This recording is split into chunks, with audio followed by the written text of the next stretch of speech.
All right.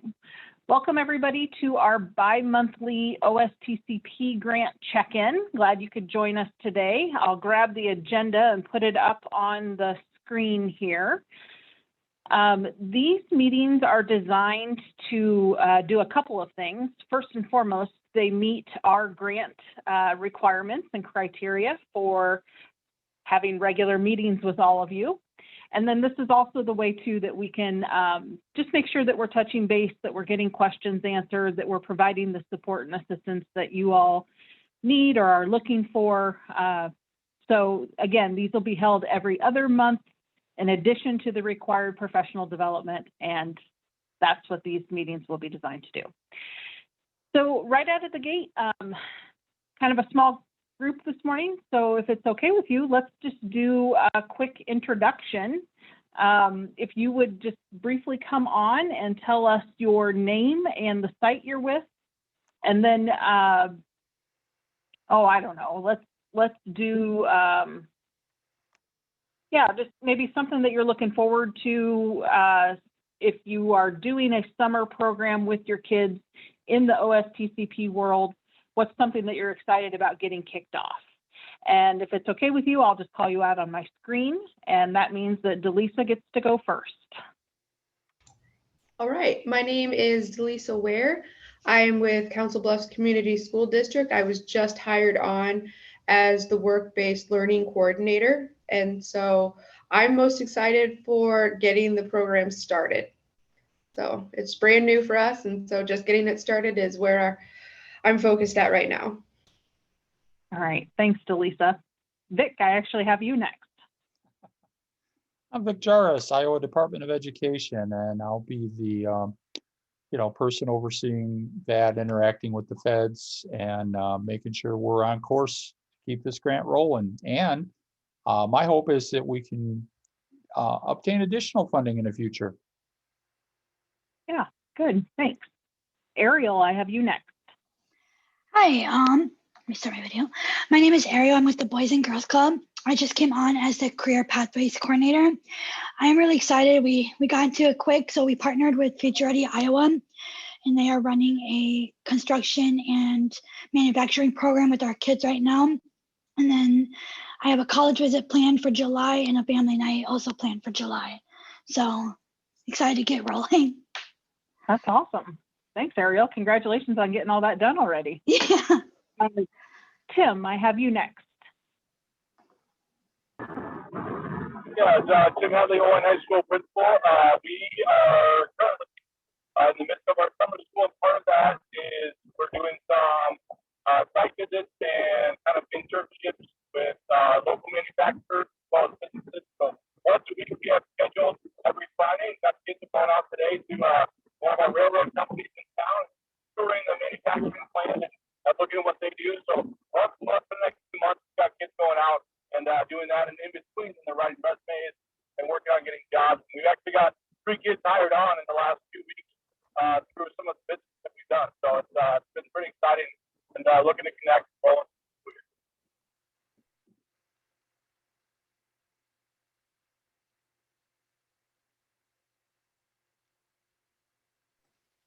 Looks like Crystal's reconnecting to audio. Dalton, do you want to go next? I am Dalton Leib. I am the work-based learning coordinator here at Owine Community School District, and Mr. Hadley took a lot of the fire from me, being the principal. I guess I'm excited to continue working through this and working to get new partners and continue the old partners we have with this.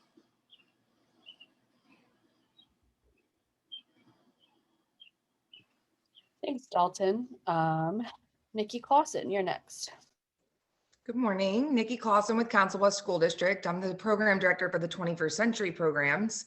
And kind of just what Delisa said, we're just getting started. So we're trying to really just connect and see how our team can support her this year as well with starting this program.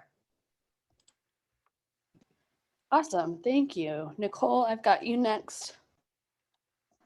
Hey everybody, Nicole Schleif, Boys and Girls Clubs.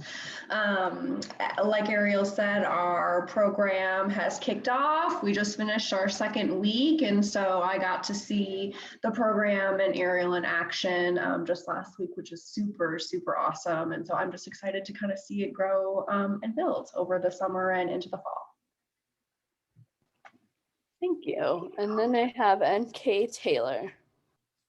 Hi, Anissa Taylor here, Boys and Girls Club Central Iowa, Director of Operations. I'm just excited to see the kids very productive and excited to do something kind of out of the norm, what they're used to during summer club. So Ari's doing a great job so far. So thank you. Okay, well, thank you, everybody. While we wait here for, are you back, Crystal? I think I'm back. Can everybody Yes. hear me okay? Can hear you. And we Okay. have Elena coming in and she can introduce herself. Okay, perfect. Oh, okay. My apologies for that, folks. Apparently US Cellular is still having some troubles around here because I've dropped several calls today. So if that happens again, Emily, if you don't mind just kind of taking over, that would be greatly appreciated. Yeah, no problem. So, okay, Elena, I just see that you were able to connect to audio. Do you want to do a quick introduction of who you are, where you're with, and something that you're looking forward to this summer as it pertains to your program? Sure. My name is Elena. I'm with the Council Bluffs School District. And something I'm looking forward to this summer with our programs. I think just the fact that they're back in person and not virtual this year is something really exciting. And I've heard a little bit about our freshman orientation program. We do a week-long program for them. I've talked to one of the teachers working with that, and it's been pretty successful getting to meet some of those incoming freshmen for her. So that's great. Thank you. All right, we're going to dive into professional development. I have a quick update, and then I'm going to turn it over to Vic, who also has some information to share regarding PD this morning. So I have sent out a calendar invitation to everyone for our August 9th professional development offering, which is called Connect, Focus, and Grow Mentor Training. This is going to be facilitated by the Iowa Mentoring Partnership. And just two quick reminders with this. This training is actually designed to allow you and your partners in your community where the kids will be doing their placements, their work, their internships, apprenticeships, and all of that to participate in. So we would really love it if you could invite 3 to 5 of your site partners to attend this training. It is going to be that 2 hours from 10 to noon on August 9th, which I believe is a Monday. If you have 6 partners you want to invite, that's absolutely fine as well. Again, just maybe keep me in the loop. If you have 20 partners you want to invite, please let me know just so that I can make sure that we have the bandwidth within Zoom to be able to accommodate that. You can forward the link information to them to be able to join. They don't have to be on site with you, obviously.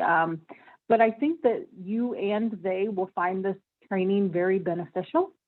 It'll allow you to give you an opportunity to do some sharing, some thoughtful planning, and so on and so forth. So the August 9th training is part of the regular professional development and your attendance is required for that. There will be a subsequent training that is connected to this program that is optional, but as an Alliance member, I would encourage you to think about it because the next training is individual to your site and would involve your youth. So this could occur later in August, September, October, whatever works within your schedule. But the Iowa Mentoring Partnership will come to you either in person or virtually, and they will work with you and your youth to carry on to the next steps of what's learned in this Connect, Focus, Grow mentor training. So I just wanted to be clear about that in case there was any miscommunication through emails or just making sure that you had understanding or things of that nature. So I'm going to pause real quick just to see if there's any questions about this training on August 9th.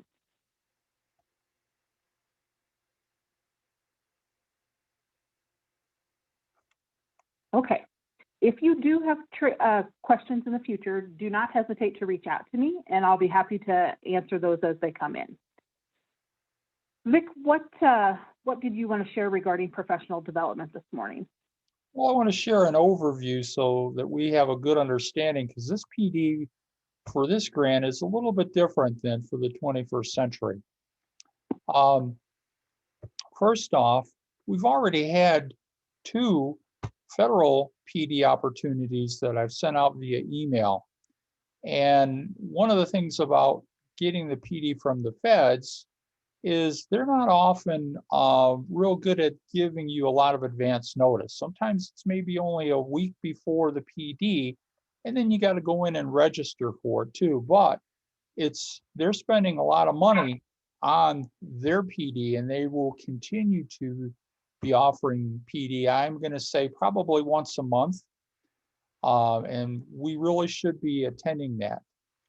Now, in the grant agreements, we actually didn't have in the budget a local PD, because so much of this PD will be from the feds and organized by the state, and it won't be any cost to attending these PDs. However, if there's still something you needed to attend, we can always, put some money back into that category for you, but you got to work with your local director on that. Now, what I think we've got our state PD coming up August 9th, but in addition to that, I think in the future, we're going to have some of our partners step up and say, maybe it's a community college that has a lot of career programs and they would like to offer a PD. So that's another thing that I think we might see in the future with this grant. So we're going to have a lot of really good PD opportunities for everyone, and it's probably going to be mostly virtual, which is good in the sense that a lot of that is recorded and you can follow up on that. So it's a little bit different than the 21st century. So make sure that you're attending as many of those federal sessions, because the feds are going to be putting more money into this, and career and tech has been a major focus coming from the U.S. Department of Education, and we want to make sure we're continuing to ride this wave, because we were one of only 4 states to get this grant. And so there's a lot of scrutiny on what we're doing and a lot of reporting. So I have to meet with them every month on it. So anybody have any questions about the overview on the PD? Vic, where would you recommend putting that in our report if we attend? Where would that box start? Should we create another line item for that? I assume you want that data on what we're attending and when. Yeah, just create another line for the federal PD that you attend. Yeah. That's a good idea. Yeah, I'll tell you what, folks, I can just go ahead and add that to our quarterly report, and I'll add a line regarding federal PD, and I'll go ahead and send that out after the call today so that you have that. To Vic's point about additional partner provided professional development opportunities, once again, I'm just going to encourage you that if you are working with a community college or a partner that's just doing something very, cool and innovative or something of that nature, and you think that they would make for a great professional development offering for this group, again, do not hesitate to reach out to me and help me to make that connection, because that is our primary role as the Iowa After School Alliance, is to help with the coordination of this grant. So that's the first thing. The second thing that I would say is that the Iowa After School Alliance will also make all attempts to be a part of those federal trainings. And in just a little bit, you'll see down under the best practice section of this agenda, I did put some notes in from this past Tuesday's call that we can certainly talk through. And I know a couple of you were on that call as well. So again, if there's some discussion to be had about that, we can do that as well. So, all right, thank you, everyone. Oh, one Vic? other thing, it could be a company too that wants to provide PD. For example, in Council Bluffs, Google is a strong partner, and they may say, we could do a PD on, you know, computer science careers. Yeah, absolutely. So any of your site partners. So, okay, Vic, I think we're ready for financials. Okay.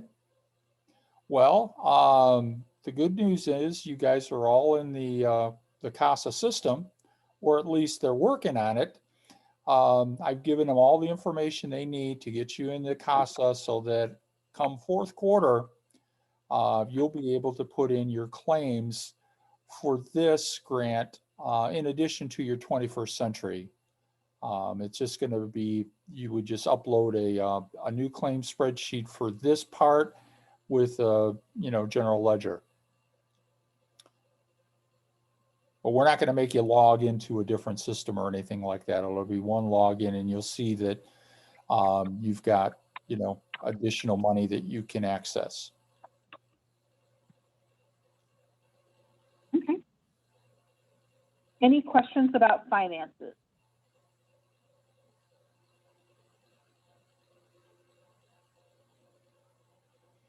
Or if you have All right. any issues, don't forget, send me an email right away so that we can get these things resolved. You know, it's a changing system, so we're trying to make it better, but you know,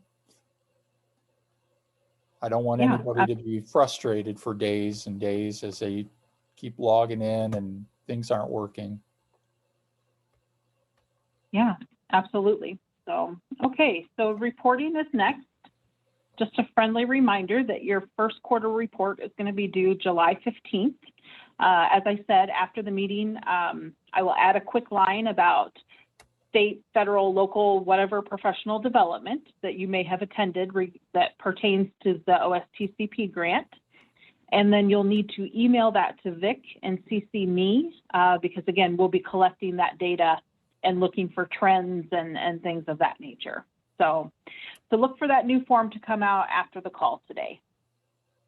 Vic, is there anything regarding the G5 system that you need to share today? No, only that they don't have those measures in the G5 yet, though that'll come in the fall. So we've got a few months. Okay. Yeah, absolutely. So next on our agenda are the immediate questions from the feds. And you can kind of think of this as your homework, so to speak, for today. So Vic, do you just want to go through this list? How do you want to handle this section? Yeah, you know, I've been having these monthly calls with them, and it seems like every month they add a couple of new questions. And, you know, sometimes I question their questions. But anyway, they know that Iowa has partners, and so they wanted to kind of get a little bit of a description about what kind of partners, you know, maybe a windmill manufacturer or a college that has a windmill certification as a partner. So if you can get that to me, that would be great. And then they want to know if students are getting a stipend or other compensation for their internship, apprenticeship, or other work-related experience. Hopefully we don't have to give them a sign-on bonus. But anyway, there are some places where they do give them a stipend. Are you giving them a badge or a certificate or other kind of recognition? Well, the goal is to get the kids to where they have some sort of a certificate and, you know, they get some recognition for their work. Even if they're doing a work study, you know, you could internally give them a little certificate that said you completed a work study with XYZ company. You know, the colleges are more apt to have a program where they can earn a certificate. And that's, you know, another form of recognition. Okay. And then with younger students, they want to know, like, what kind of exposures have you planned for the middle school kids? Like, taking them on a field trip to a college or a local business, you know, that they can learn about some of these career opportunities. In fact, what's interesting, they had on the radio here in Des Moines, a company was looking to hire 200 people, and they were, you know, starting them off at $18, $19 an hour. And they said, well, after 3 years, you get up to $28 an hour, full benefits.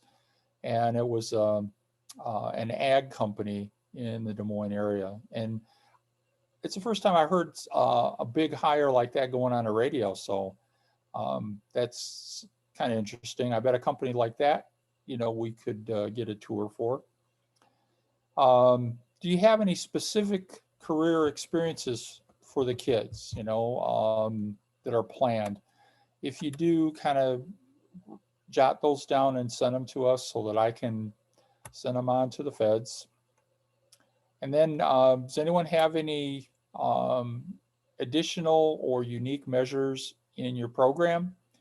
And with Iowa, we have youth crime reduction. I know Council Bluffs has it working with their local police. They've been doing this for years.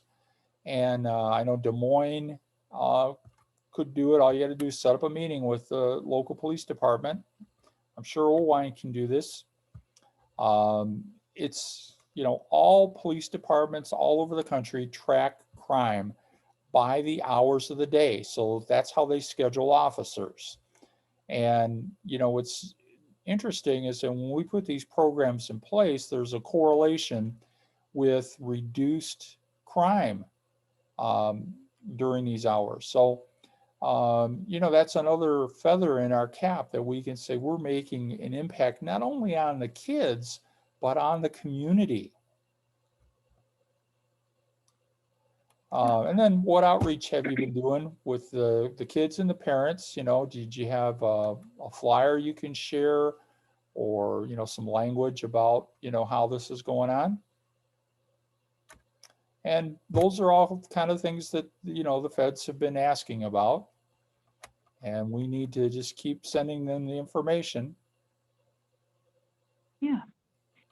So Vic, when would you like responses to these questions by? End of the day today. I know you better than that. Yeah, I don't even have my next meeting scheduled. They've been pretty busy. I sent out a couple emails. When I don't get an answer from them, like the next day or two, I know they're overwhelmed with something. So, you know, we've got some time. Let's try to get this out in, say, a week. Okay. So folks, what I'll do is I will cut and paste these questions into an email and send them out to everyone along with the new revised template that includes that line about professional development.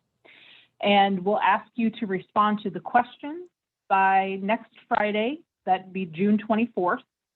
You'll have until the end of the day to be able to do that.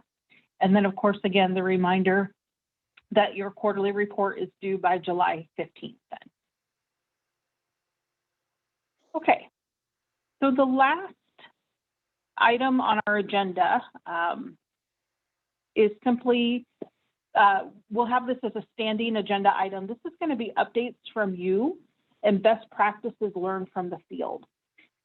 So I thought this might be a good place to put kind of that summary or synopsis from the federal calls. So I'm going to take just a little bit of time to go through that. If any of you were on that call, feel free to jump in and correct anything or add to anything that I might be saying. But these are a few of the things that just kind of stood out for me. So first and foremost, I have a couple of links here with some more information that may be beneficial to you. A few of the ideas or concepts that I took away from that call was the development of videos for showcasing your efforts. I think it's probably true that we are forever living in a changed world where we really do rely on that visual stimulus for telling our story. And virtual storytelling is such a big concept and topic right now. In fact, I'm sure Emily could go on for days about this with her primary role in communications. But this is something that you may want to consider, is putting together some type of a video demonstrating what it is you're achieving in your OSTCP program. This is a great way to garner community support, to garner community partners, to tell your story. And I would imagine that, again, should you send that video to Vic, I think that would be a really highly appreciated quality share that could be shared with the feds or anybody else within this kind of OSTCP world. Another concept that came up during the call is the idea of a middle school boot camp. Excuse me, construction camp, not boot camp. I don't know why I went there all of a sudden, but I did. And Ariel, your comment about having some experiences this summer already planned, I'm wondering if this might be a way to maybe start doing some of that introduction with some of those younger grades. So allowing them the opportunity to do some hands-on stuff with some, fairly common tools, that might be a really kind of cool experience for them. Another site talked about how they were incorporating workforce development into their senior homerooms. So for those of you who are district-based, I don't know what approach you use for homeroom type situations or, whatever it's called. I think in my daughter's school, it's called home base or something like that. If there's a way that you could use this as a recruitment mechanism, I think that might be kind of a cool idea or a cool concept. And then if you're a community-based organization, how might you consider incorporating these types of discussions into just your general gathering of youth? One site, and again, you can see that I have the links there, talked about an academy approach and spoke very highly of it as a benefit to students, families, employers, and the communities that they were serving.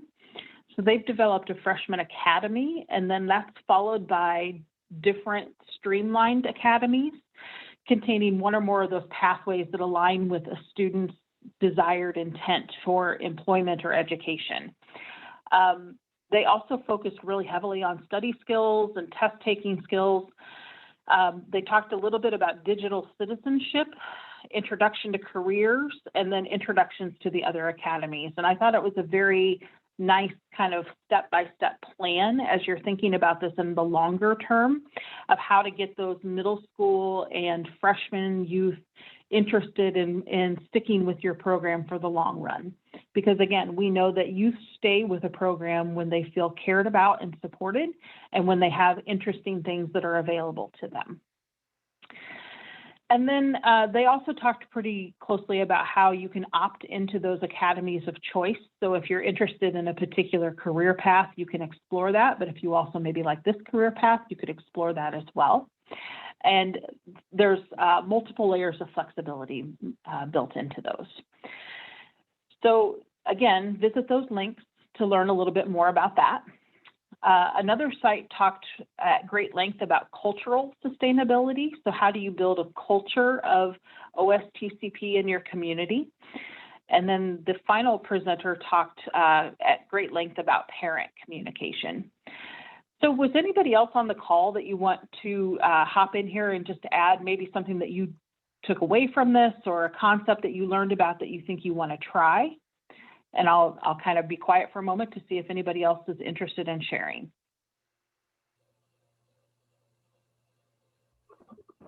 Yeah, so I think for me, I don't know if it's something to try as much as what got me the very first slide. I've probably seen some before, but maybe you can remind me.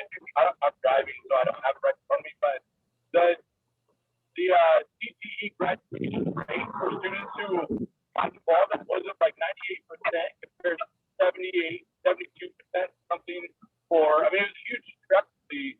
I think it just really highlighted for me that talking point when we go out into employers and we talk to partners about how critical this is, not just for employees, but for the future of the student, to be able to grab into that. I think it just really kind of gave us a little bit more leverage. And I know talking about, we were both kind of struck by just the motivation it is for a student to get something we've always known, but then to see the number,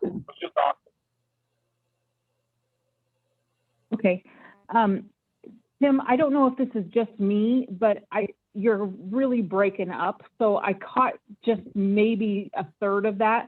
Vic, did you have any more luck with hearing his statement? No, it was this cell phone that was kind of distorting it. You know, sometimes you get in some of these towers and you get a little static in there. Yeah. Kim, I'm so sorry.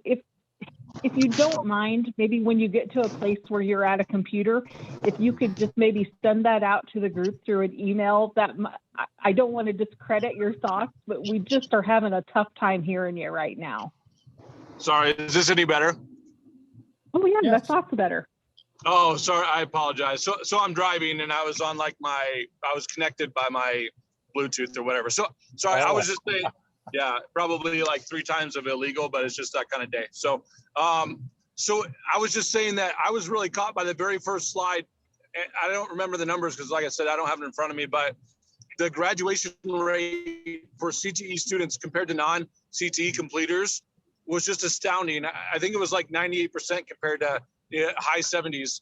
And I think I was just saying that talking point for Dalton and I, and we collaborated after, just really taking that message to work partners and work and employers and saying, listen, this is a future changer for students to get involved and get connected. And then the other thing I really liked was the freshman academy piece. I think the academy for us as a public school was a little bit difficult, kind of just looking at, but the pathway starting in that freshman year and really hooking them in. And then, you know, as you talked, even before that, really making a difference with, okay, where do you want to go? I think sometimes we wait too late to really get students involved with work-based learning. It really should be one of the first things we do right out of the gate as they come in to begin to develop and kind of get them exposed to a myriad of opportunities. Yeah, absolutely. Let me see if I can maybe even just grab that graphic real quick. And I don't know that I'll be able to find it right now, but yeah. But yes, I was also struck by that. And again, I think it just goes to show that, or at least I'm a firm believer that not every child needs to attend a 4-year university. If we can think about ways to take their spark, their interest, and move it into that apprentice internship, career-based mentality, I think really good things can come from that. And yes, those graduation rates were striking. So thank you for that. Was anybody else on the call and able to gather a response for us at that time? I was on the call as well, and it's funny because Tim basically said the main thing that really stuck out at me was that freshman academy. I think hitting those kids early is really important, and we do a program called Lift for our incoming freshmen. And Elena actually just mentioned that, you know, we should try to build on things we're already doing. So maybe adding a piece next year into our summer program about CTE to get those kids excited about that. And then the other thing, and this is always something that we keep in mind, is they mentioned that, you know, kids that are in these CTE programs, their attendance rates are obviously higher. And I think that's a goal that we always have for our programs, especially after a year of inconsistent attendance patterns with COVID. So that was one thing that they really highlighted that I thought was awesome. Yeah, absolutely. Thanks, Nikki. Anyone else? You know, I see this as a perfect storm. We have all these companies now that are having shortages, and, you know, we've got these kids that are looking for careers. It should be relatively easy to create some work experiences. I mean, think about food service. You know, all these restaurants, they can't find enough people, but, you know, kids could go in there and do a work experience. Culinary arts, you know, even retail. There's just tons of opportunities for kids, and schools have the kids. We just, you know, need to try to channel them into the world of work. And that makes a difference, especially for an at-risk child when they can start earning their money, that will be tremendous in keeping them away from crime and gangs. So everybody benefits. Absolutely. Anybody else have any thoughts regarding the June 15th call?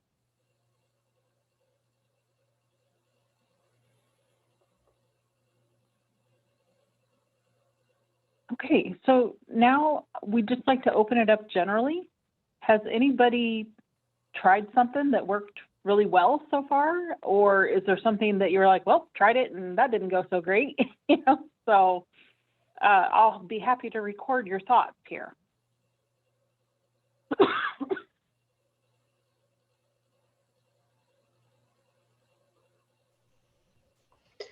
We had a student go into an apprenticeship over at Logiers over in Omaha, and he started in April, and he was just hired on this week full time. What is Logiers? It's a welding manufacturing. You know the checkout stands that at Target? Mm-hmm. They're the main producers of those. Okay. Oh, They make other shelving units as well.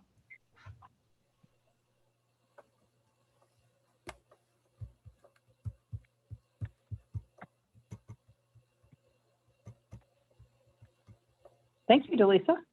Anybody else?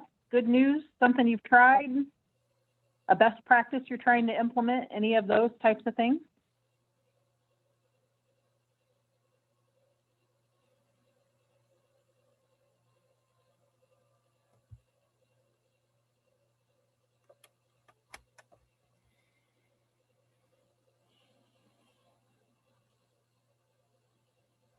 All right. Well, I'm sure that we'll have lots more successes in the future as you're kind of just getting started. So we understand that too.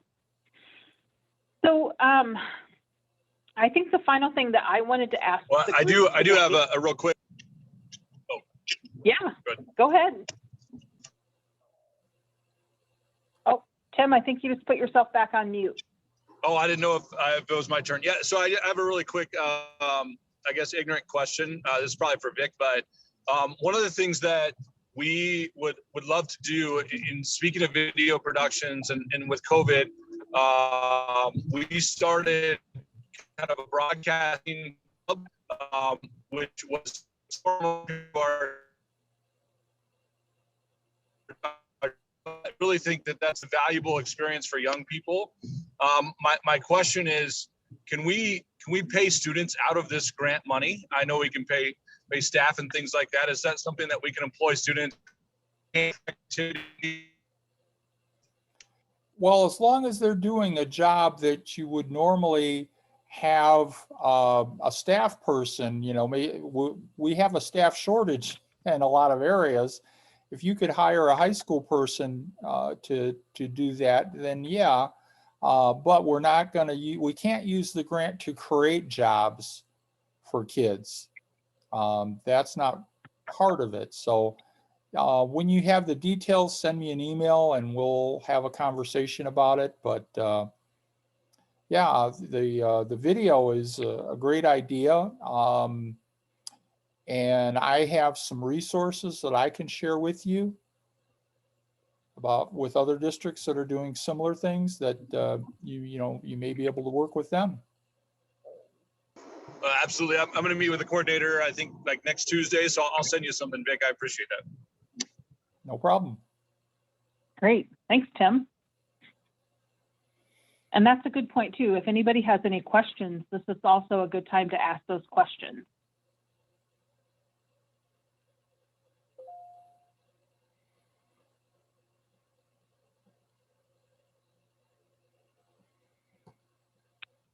Okay. So I think the last thing that I just wanted to ask this group about was if it would be possible for us to consider a standing bi-monthly check-in. So this is, what is this, the third Friday of the month? It is. Would it work for people's schedules, generally speaking, if we did the third Friday every other month at 10 o'clock for this call. Now that would mean that our next call would be August 20th. And I don't know if that interferes with any like back to school type stuff. But just kind of getting some ideas from people about the possibility of having a standing meeting. So I'm going to open the floor to your responses just to kind of see what you think about that.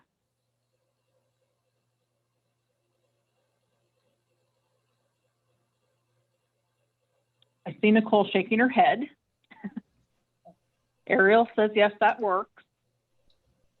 How about my school-based people? Delisa says, Yeah, no, yes. these guys, the earlier the better, and the more consistent the better. That way, Dalton and I just know, okay, we have it this date at this time, and yeah, absolutely. Okay, awesome. Thank you for that. Nikki, Elena, any thoughts from you? I'm totally on board with that. I mean, is it okay if one of us, like between myself and Elena, if one of us could be on it? I mean, it would obviously be my goal to be on it, but I know August 20th, we have a all-day PD plan for our 21st century staff. So I know that would be one that might be kind of tough. Yeah. And Vic, I guess my thought about this is we generally allow for proxies or excused absences. So we will be recording these too. None of us can control what happens in our larger organizations. But we do our best to try to have regularly scheduled meetings. Okay. So thank you so much for that. So I will send out a calendar invitation through next spring, every other month. It'll have the same Zoom link, so it'll be a standing reoccurring meeting.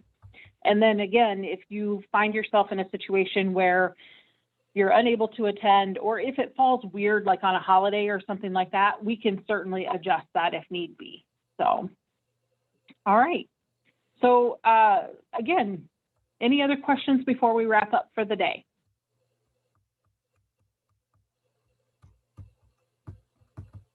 All right, I am going to go ahead and stop recording. And I'm going to say thanks everybody for your time. I hope you have a great weekend. Hope you stay cool. Maybe you can spend a little time in a pool or sprinkler or something this weekend, because I have a feeling